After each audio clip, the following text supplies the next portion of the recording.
ಬೇಸಿಗೆಗಾಲದಲ್ಲಿ ಒಂದು ಮಾವಿನ ಹಣ್ಣು ಇದ್ಬಿಟ್ರೆ ಏನೆಲ್ಲ ಅಡುಗೆ ಮಾಡ್ಬೋದು ಗೊತ್ತಾ. ತುಂಬ ರುಚಿಯಾಗಿ ಈಸಿಯಾಗಿ ತುಂಬ ಬೇಗನೆ ಮಾಡುವಂಥ ಒಂದು ರೆಸಿಪಿ. ನಾವು ಮೊಸರು ಬಜ್ಜಿ, ಮೊಸರಿಂದು ಮಾವಿನ ಹಣ್ಣಿನ ಬಜ್ಜಿ ಅಂತ ಹೇಳ್ತೀವಿ. ತುಂಬಾ ಟೇಸ್ಟಿಯಾಗಿರುತ್ತೆ, ಅತಿ ಸುಲಭವಾಗಿ ಮಾಡುವಂಥದ್ದು. 5 ನಿಮಿಷದಲ್ಲಿ ಆಗಿಬಿಡುತ್ತೆ ಗೊತ್ತಾ.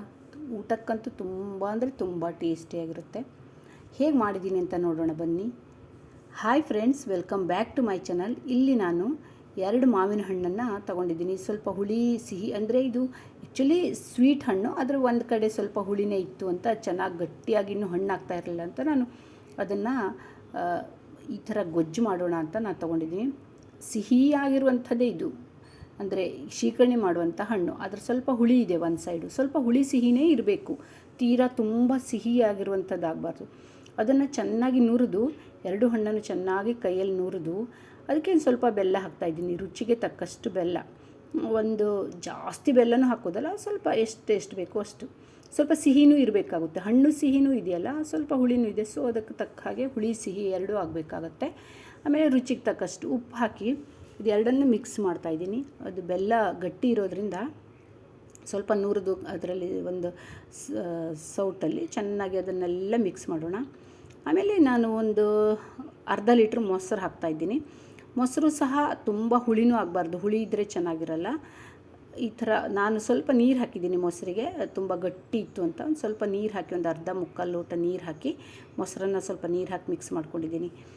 ಎಷ್ಟು ಸಿಂಪಲ್ ಅಡುಗೆ ಗೊತ್ತಾ. ನೋಡಿ, ಒಂದು ಒಗ್ಗರಣೆ ಕೊಟ್ಟರಾಯಿತು. 1 ಸ್ಪೂನ್ ದೊಡ್ಡ ಸ್ಪೂನಲ್ಲಿ ಉದ್ದಿನಬೇಳೆ, ಒಂದು ಅರ್ಧ ಸ್ಪೂನ್ ಸಾಸಿವೆ ಕಾಳು, ಆಮೇಲೆ ಒಂದು 2-3 ಒಣಮೆಣಸಿನ್ಕಾಯಿ ಹಾಕಿ ಒಗ್ಗರಣೆನ ಚೆನ್ನಾಗಿ ಒಗ್ಗರಣೆ ಕೊಟ್ಟರಾಯಿತು.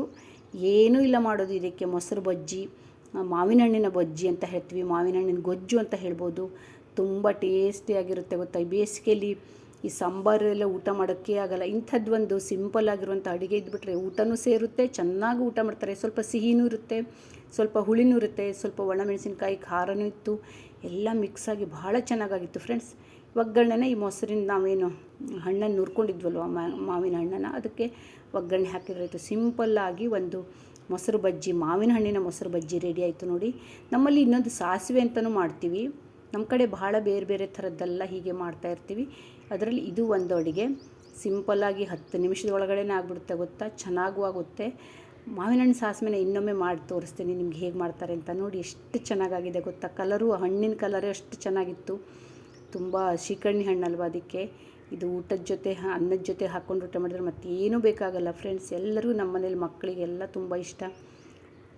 ನಿಮ್ಗೆ ಹೇಗೆ ಅನ್ನಿಸ್ತು ಅಂತ ಹೇಳಿ. ಸ್ವಲ್ಪ ಸಿಹಿ ಎಲ್ಲ ಊಟ ಮಾಡ್ತೀರ, ಸ್ವಲ್ಪ ಸಿಹಿ, ತುಂಬ ಏನು ಬೆಲ್ಲ ಹಾಕಬೇಕು ಅಂತಿರಲ್ಲ, ಎಷ್ಟು ನಿಮಗೆ ಬೇಕಾಗುತ್ತೆ ಅಷ್ಟು. ನೋಡಿ ಈ ಥರ ಹಾಕ್ಕೊಂಡು ಊಟ ಮಾಡಿದರೆ ಚೆನ್ನಾಗಿರುತ್ತೆ. ಹೇಗೆ ಅನ್ನಿಸ್ತು ಅಂತ ಹೇಳಿ. ಇಷ್ಟ ಆದರೆ ಲೈಕ್ ಮಾಡಿ ಫ್ರೆಂಡ್ಸ್.